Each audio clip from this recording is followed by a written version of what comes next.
Hot అంశాలపై debate news బెంచ్కి స్వాగతం.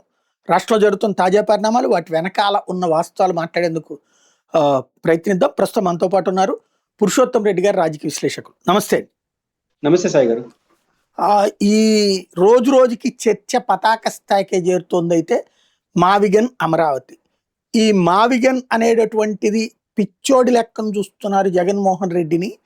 అమరావతి అన్నటువంటిది శాశ్వతం కావాలని ప్రజలు ఆకాంక్షిస్తున్నారు అన్నటువంటిది చంద్రబాబు గారు తాజాగా చెప్తుంది. ప్రతి నాయకుడు అదే అంశం ప్రస్తావిస్తున్నారు. దీన్ని ఎలా చూడాలి? సాయి గారు, బేసిక్ గా జగన్మోహన్ రెడ్డి గారు మావిగన్ ప్రతిపాదన ముందు తీసుకొచ్చినప్పుడు రాష్ట్రంలో రకరకాల అభిప్రాయాలు వ్యక్తం అవుతున్నాయి. ఒకటి, చంద్రబాబు నాయుడు గారు చెప్పినా ఎవరు చెప్పినా చెప్పైనా అమరావతిలో రాజధాని ఉండాలా, ఇంకో చోట ఉండాలని దానిపైన ఎవరి అభిప్రాయాలు వరకున్నా రాజధాని అంశం ఇక్కడ ముగిసిపోవాలి అనే అభిప్రాయంతో అయితే ఏకోన్ముఖంగా అందరున్నారు. అన్ని రకాల అభిప్రాయాలు ఉన్నారు. రాజధాని అంశం ఇంక చర్చనీయాంశం కాకూడదు, ఇక్కడ క్లోజ్ అయిపోవాలి అనే భావన మాత్రం ముక్త కంఠంతో ఉంది. ఇది సాధారణంగా ఉన్నటువంటి అంశం. అయితే అధికార పార్టీ ఏం ఆశిస్తుంది, అదేదో అమరావతి శాశ్వతంగా ఉండాలన్నట్టుగా ప్రజల అభిప్రాయం ఉన్నారని ఇంటర్ప్రిటేషన్ వాళ్ళు చేస్తారు. అందుకు భిన్నంగా వైసీపీ చేస్తుంది. అయితే మావిగన్ వచ్చిన తర్వాత రాష్ట్రంలో నాకు 2-3 అభిప్రాయాలు వ్యక్తమైంది. నేను కూడా 4-5 రోజుల పాటు విశాఖపట్నంలో ఉండి ఈ రోజు వచ్చాను. విశాఖపట్నం గోదావరిలో ట్రైన్లో 2-3 సార్లు ప్రయాణించినప్పుడు ఇవన్నీ చూసినప్పుడు కొంత అర్థమైంది ఏంటంటే, ప్రజల్లో ఒక కన్ఫ్యూజ్ అయితే ఉంది. నా పరిశీలన మేరకు మావిగన్ కరెక్టా, అమరావతి కరెక్టా, ఈ చర్చ నడవట్లేదు. ఇది 2 పార్టీలు గుర్తించాలి. ముఖ్యంగా వైఎస్ఆర్ కాంగ్రెస్ పార్టీ గుర్తించాలి.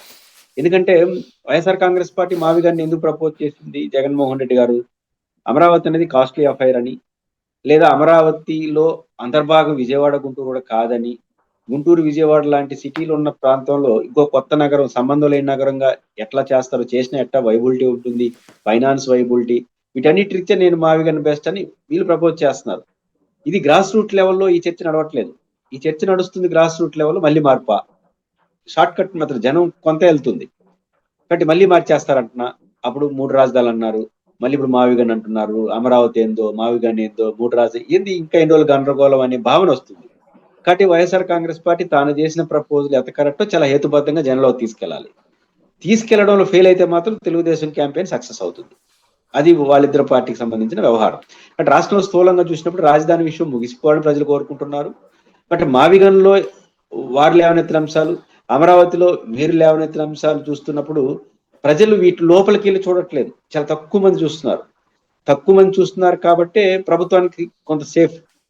ఎందుకంటే వాళ్ళు ఒకే రాజధాని, ఒకే మాటని 2014 నుంచి మాట్లాడుతున్నారు కదా. కాబట్టి సహజంగా వాళ్ళకి అడ్వాంటేజ్ ఉంటుంది. చరిత్రలో రాజధాని మార్పు అంటేనే ఒక నెగిటివ్ ఫ్యాక్ట్ ఉంది. అది కరెక్టా తప్ప ఏమి చూడదు. మార్పు లేదా మార్పులు చేర్పులు అనేది సానుకూలంగా సమాధానం. ఇది వైసీపీకి డిఫికల్ట్. కాకపోతే వైసీపీకి చిన్న అడ్వాంటేజ్ ఎక్కడ వచ్చిందంటే, లోకల్ సెషన్ లో కానీ, మీడియా సర్కిల్లో కానీ, కొంచెం చదువుకున్న వాళ్ళలో కానీ ఒక మాట అయితే సానుకూలంగా ఉంది. అదేంటంటే, అమరావతి రాజధాని ప్రాంతానికి ఖర్చు అప్పులతో చేయాలి, సెల్ఫ్ సఫిషియెంట్ అనేది ప్రజలు మెల్లిగా వినే పరిస్థితిలో లేరు. ఒకవేళ అంత కష్టపడి అక్కడ రాజధాని నిర్మాణం జరిగిన వైబిలిటీ ఎంత, లవాసా లాంటి అనుభవాలు ఏం చెప్తున్నాయి, నోయిడా లాంటి అనుభవాలు ఏం చెప్తున్నాయి అనే చర్చ తీసుకురావడంతో పాటు, ఈ మావిగన్ ప్రాంతం అనేది ఆల్రెడీ ఎస్టాబ్లిష్ సెంటర్స్ కాబట్టి 10,000 కోట్లు 15,000 కోట్లు ఉంటే కార్యాలయాలు వచ్చేస్తాయి. మళ్ళీ దానికి ఆనుకోనే కదా అమరావతి ఉంటుంది. అన్నిటికన్నా మించి జగన్ మళ్ళీ మార్పు ఉండదు కదా. 3 రాజధానులు ఇంకోటి ఉన్నాడు కదా, ఆడనే ఉండిపోతుంది కదా, ఒక ముగింపు వెళ్ళిపోతుంది. ఒక స్ట్రాటజిక్ గా ప్రజలు ఆలోచించే వాళ్ళు కొంతమంది ఉన్నారు, కొంచెం ఎనలైట్ సొసైటీ. ఆ స్థాయికి మించి దిగట్లేదు ఇది. ఆ స్థాయి వాళ్ళకి మళ్ళీ రాజకీయ అభిప్రాయాలు ఉంటాయి. కాబట్టి వైఎస్ఆర్ కాంగ్రెస్ పార్టీకి అడ్వాంటేజ్ ఇది. 2 అడ్వాంటేజ్, అధికార పార్టీ ఎక్కడ కూడా ధీటుగా మాట్లాడలేదు. జగన్మోహన్ రెడ్డి గారు మళ్ళీ మావిగన్ అంటున్నాడు, ఇతను రాజధానులు మార్చడం ఇతనికి ఒక అలవాటు, ఈ మావిగన్ పేరు, వీటి చుట్టూ మాట్లాడుతున్నారు. కానీ జగన్ లేవనెత్తినటువంటి అంశాల జోలికి వెళ్ళట్లేదంటే సమాధానాలు లేవు. కానీ సమాధానం లేని అంశాలని వైఎస్ఆర్ కాంగ్రెస్ పార్టీ సమర్థవంతంగా తీసుకెళ్తుందా? వీళ్ళు తీసుకెళ్లకుండా మేము చెప్పేసినాం మీడియాలో, మావిగన్ అని పోస్టర్లు పెట్టేసినాము, లేదా అమరావతి వర్సెస్ మావిగన్, అమరావతిలో బస్ స్టాండ్ లేదు, బస్ స్టాండ్ ఉంది, రైల్వే స్టేషన్, ఈ పోలికలు చేసుకుంటా మాట్లాడుకుంటూ ఈడికే వైసీపీ పరిమితం అయితే ఖచ్చితంగా అధికార పార్టీ ప్రజల్లో ఉన్న ఒక సాధారణమైనటువంటి అభిప్రాయాల్ని అప్పర్ హ్యాండ్ తీసుకుంటుంది. అధికార పార్టీ పని సులభం అవుతుంది.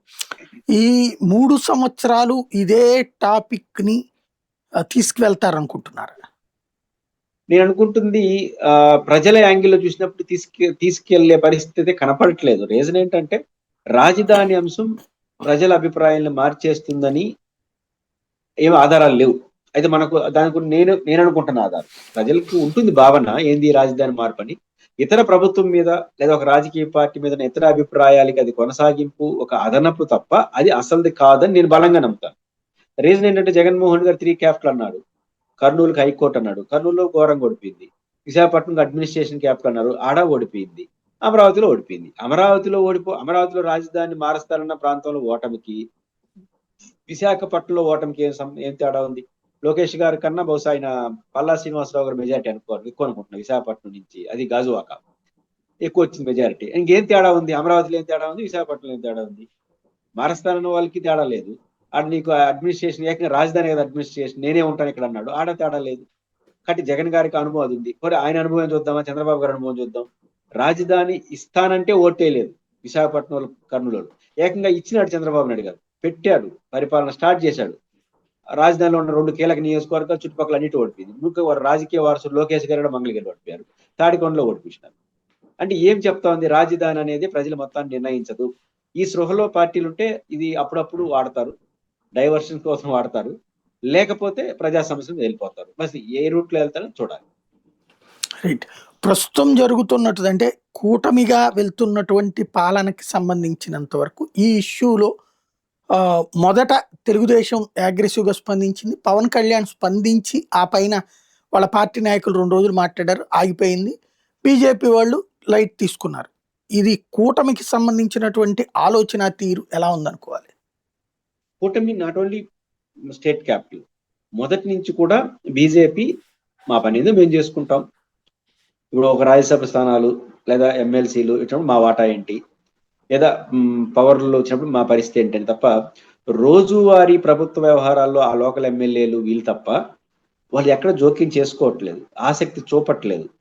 కాబట్టి అది ఒకవేళ రేపు ఈ ప్రభుత్వం ఫెయిల్ అయినా బీజేపీతో భాగం కాదా అన్నట్టుగా వ్యవహరిస్తున్నారు. అంటే బీజేపీ ఈ కూటమిలో వచ్చే లాభ నష్టాలని బేరీ చేసుకొని లాభ నష్టాలు భాగస్వాములు కాదలుచుకోలేదు. లాభం అంటే రాజకీయాల్లో పదవులు, ఆ విషయంలో పట్టుదలగా ఉన్నారు. మిగతా విషయాలు ప్రభుత్వ విధానాలు వాటిని ఎత్తినేసుకోవడం, ఏదో కూటమి ఒక మీటింగ్ వేసి పిలిస్తే తప్ప, తెలుగుదేశంతో పోల్చుకుంటే జనసేన కొంచెం బీజేపీతో కొంచెం బెటర్. ఎందుకంటే పవన్ కళ్యాణ్ గారు అప్పుడప్పుడు మాట్లాడుతున్నారు, ఆ శ్రేణులు కూడా మాట్లాడుతున్నారు. బీజేపీలో అట్లా లేదు. ఒక ఆర్గనైజ్డ్ గా పైనుంచి కింద వరకు కొంతమంది వ్యక్తులు తప్ప టచ్ మీ నాట్ లాగానే కూటమితో వాళ్ళ రాజకీయ టచ్ ఉంది, మిగతా విషయాల్లో నాటుగా వ్యవహరిస్తున్నారు. జనసేన వచ్చి అట్లే ఉన్నట్టు ఉంటుంది.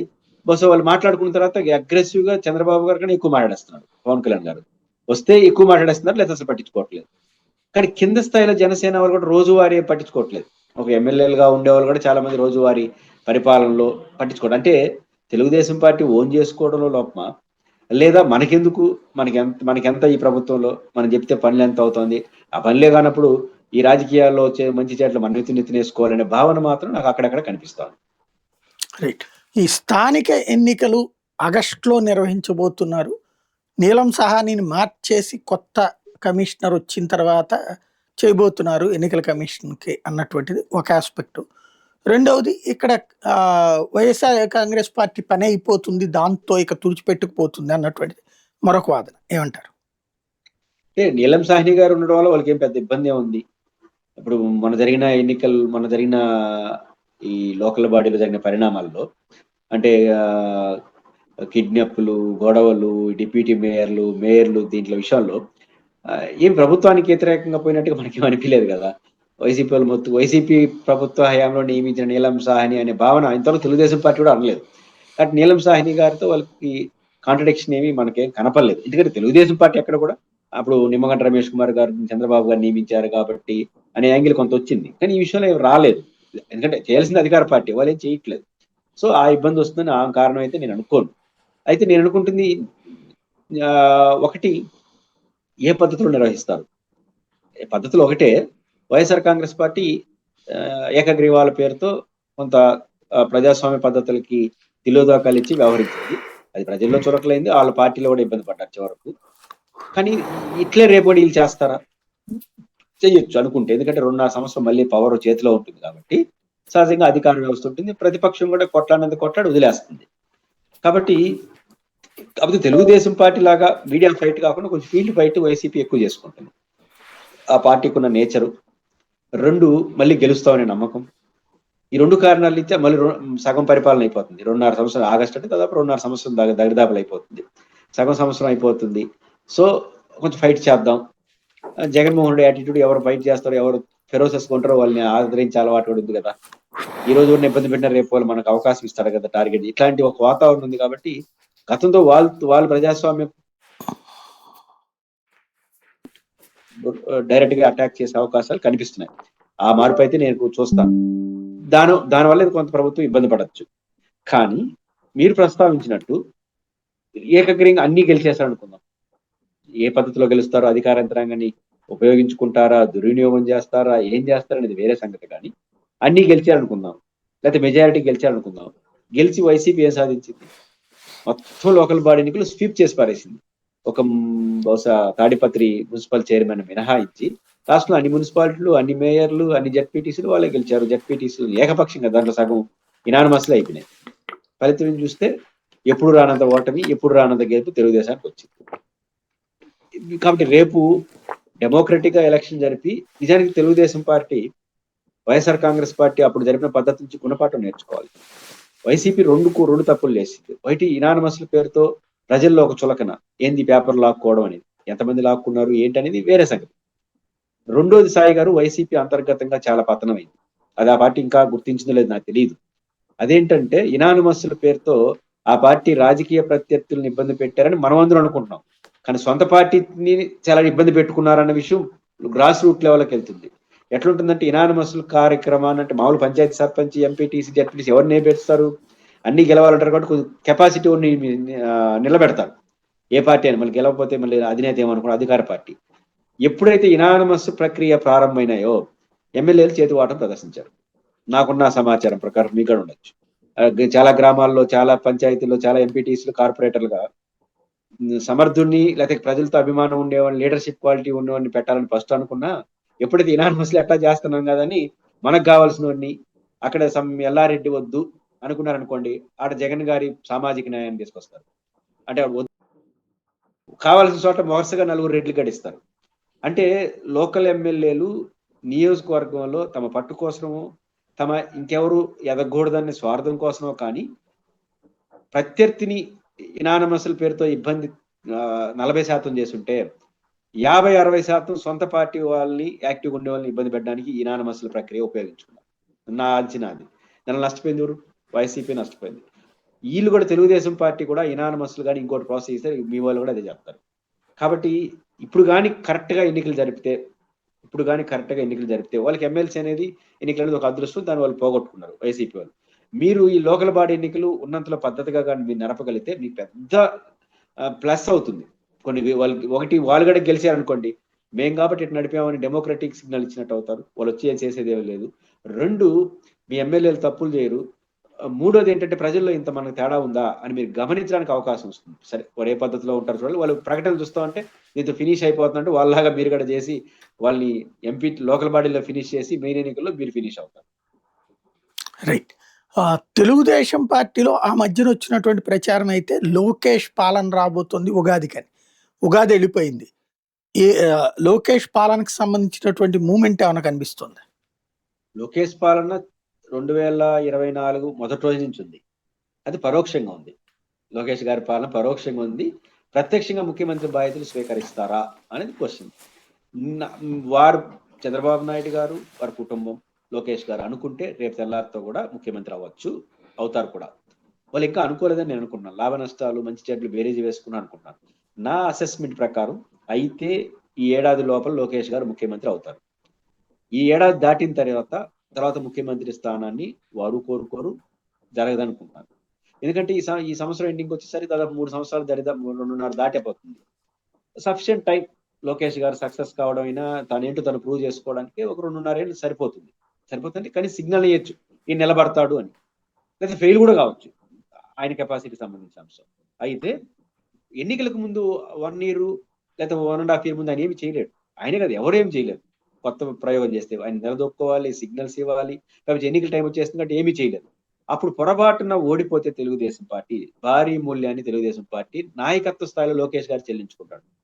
ఎందుకంటే 1 year ముందు ఆయన ముద్ర వేయలేడు, ఆయన కారణంగా ఏ కారణంగా ఓడిపోయినా ఆయన కారణంగా ఓడిపోయినాడు అని చెప్తే రేపు చంద్రబాబు గారు మళ్ళీ 5 ఏళ్ళు ప్రతిపక్షంలో ఉండేసరికి ఆయన వయసు రీత్యా ఆయన రిటైర్మెంట్ వయసు దగ్గరకు వస్తుంది. ఈయన లీడర్షిప్ వచ్చినా ఈయన సరికాదు. అదే చంద్రబాబు ఉంటే గెలుచుంటాడు, చంద్రబాబు గారు లేరు కాబట్టి కొత్త నాయకత్వం రావాలి, జూనియర్ ఎన్టీఆర్ రావాలి, ఇట్లాంటి చర్చ వచ్చేస్తుంది.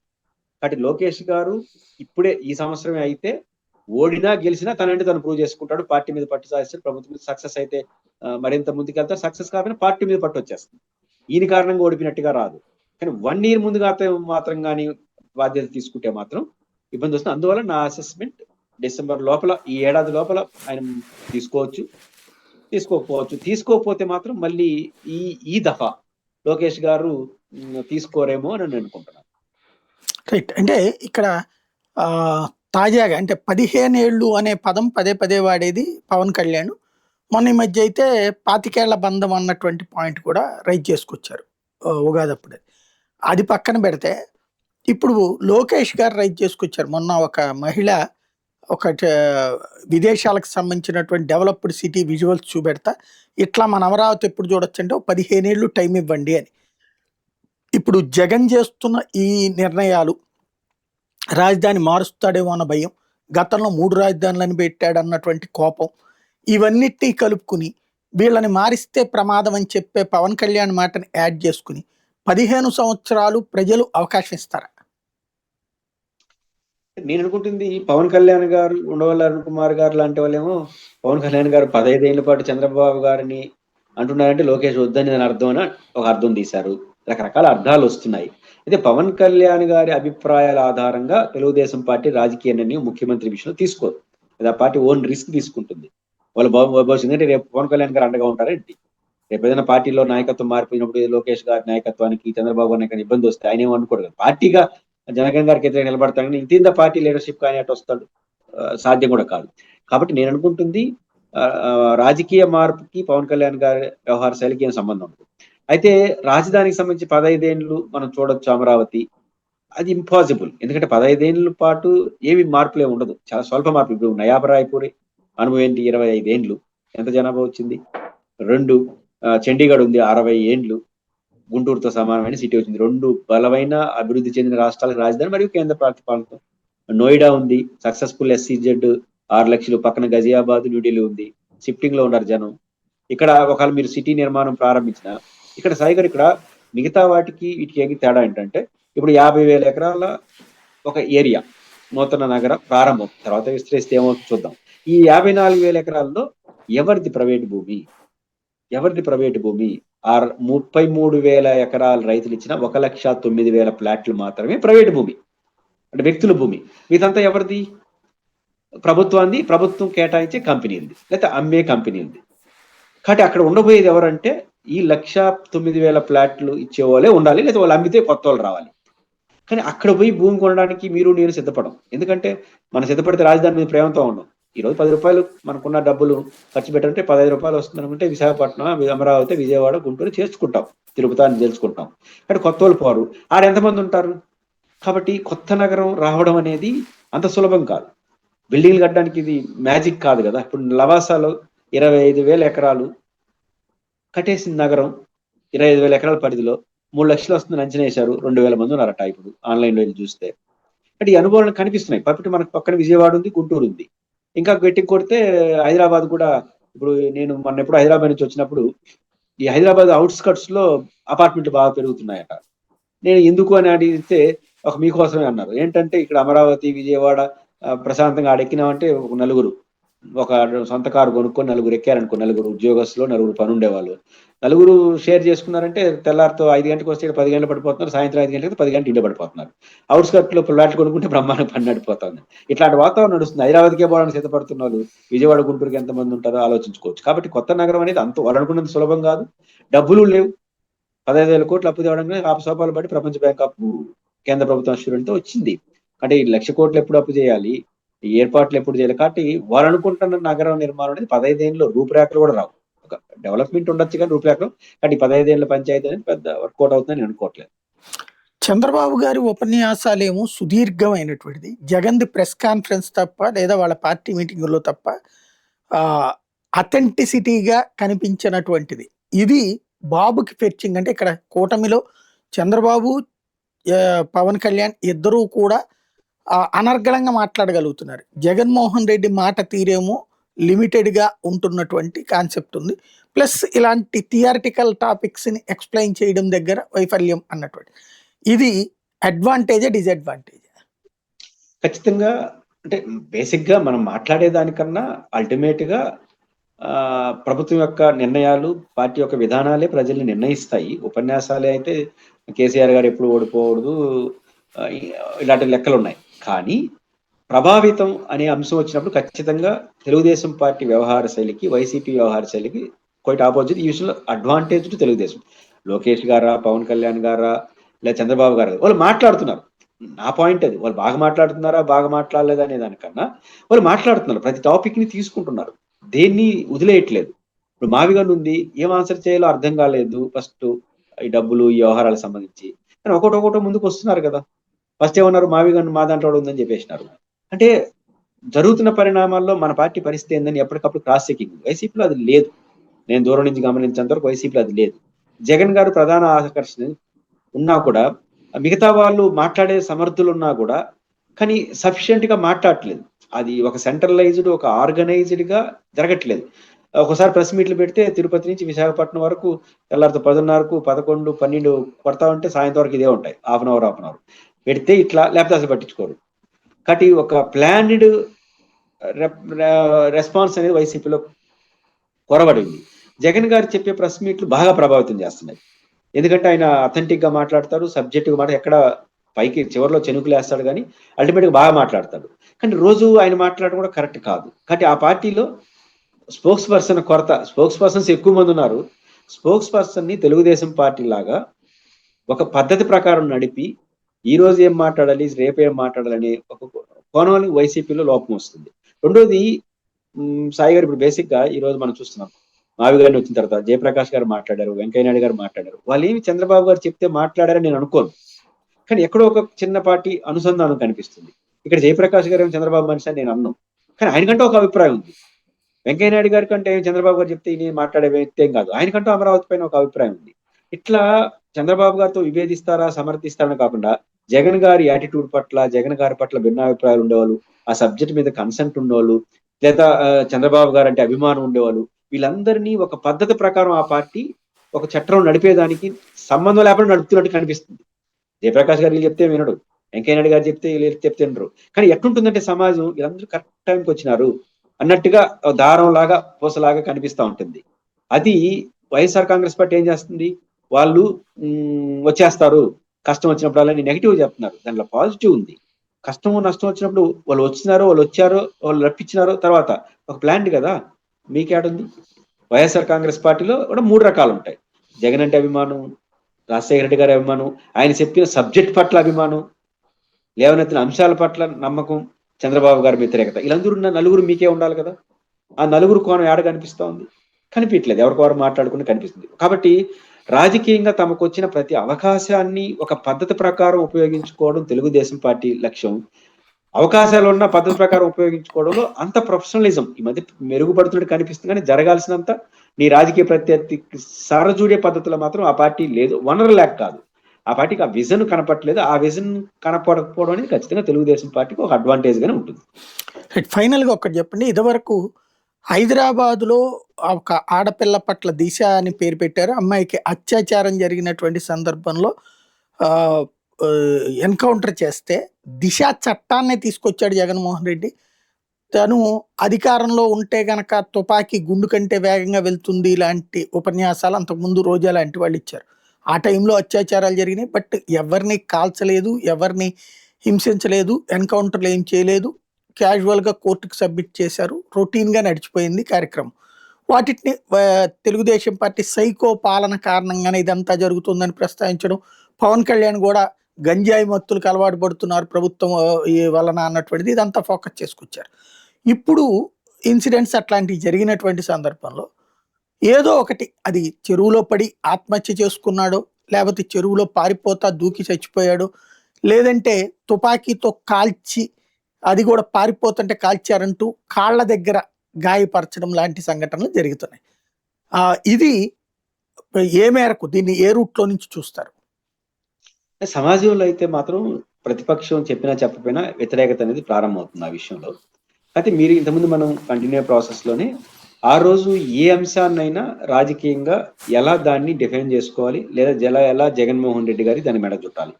జగన్మోహన్ రెడ్డి గారికి ఒక పేరు పెట్టారు. ఆ పేరుకు ఏ ఇష్యూ వచ్చినా దానికి లింక్ పెడతారు. అంటే ఒక క్రమ పద్ధతి.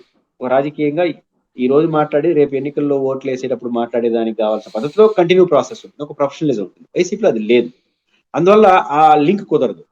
అంటే సమస్యలు ఆ రోజు వచ్చినా కూడా ఈరోజు ఎందుకున్నాయంటే ఒకటి నంబర్ ఆఫ్ మీడియా ఛానల్స్ వీళ్ళకి వ్యతిరేకంగా ఉండడం, వీళ్ళకున్న ఛానల్స్ కొన్నే ఉండడం. ఇదొక కారణం అయితే పార్టీలో కూడా ఆ ప్రొఫెషనల్ ఇబ్బంది పెరుగుతుంది. పార్టీ నిజానికి వైసీపీలో ఉన్న అనుబంధ సంఘాలు ఎక్కడా కనపడవు. పేర్లు కూడా వినపడవు. వాళ్ళు వేసిన కమిటీలు అవన్నీ చూసినప్పుడు ఆ పార్టీకి వనరులు బాగున్నాయి. అంటే ఆర్థిక వనరులని కాదు. మానవ వనరులు బాగున్నాయి.